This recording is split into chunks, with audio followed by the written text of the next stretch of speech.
I wanted to share with you a trick that we find very useful about finishing your quilt by kind of doing what we consider modern blocking.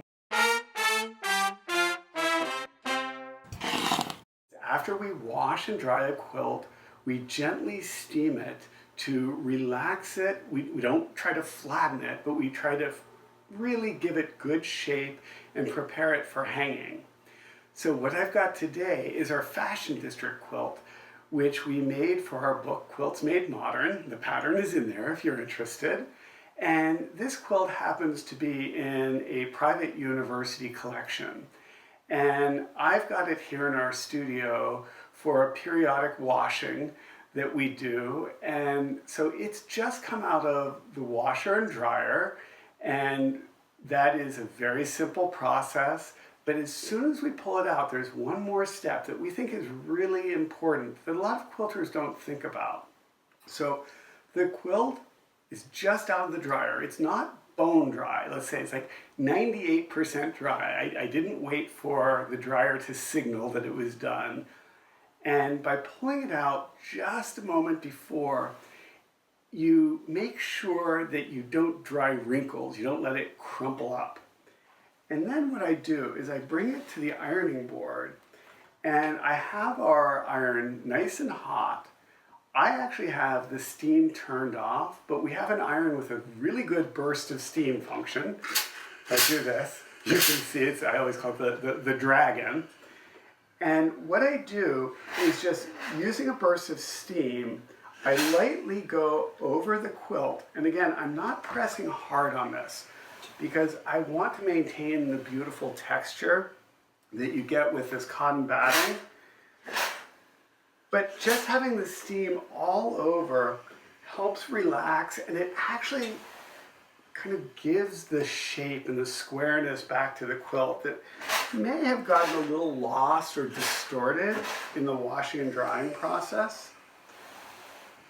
So this quilt is about 4 feet by 6 feet, what we call a napping size. So I'm just doing about half at a time. I'm working my way down.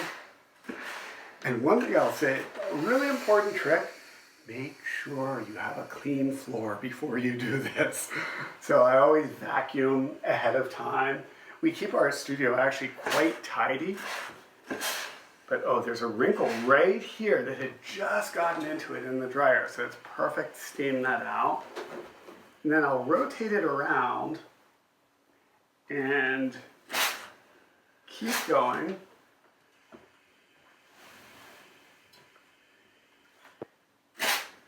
And I'll share one other tip right now. Every now and then I'm finding a little thread on it that I'm taking off. And maybe you saw me going like this.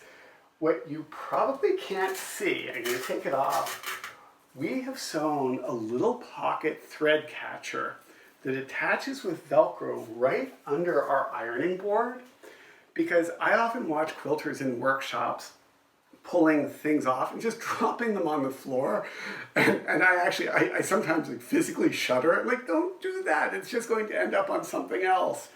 So we've made these little pockets, and we have these hanging under the sewing machine, on the ironing board. We even have one on our long arm. And it's a great way to, just keep a tidy workspace, because there are little things that always show up on your quilt. So I'm just making my way through, and this is, 5 minutes of time that will really, really help you have a great looking square hanging quilt. And there are a couple spots that look a little dark just because I dripped a bit of water, but it's going to work beautifully.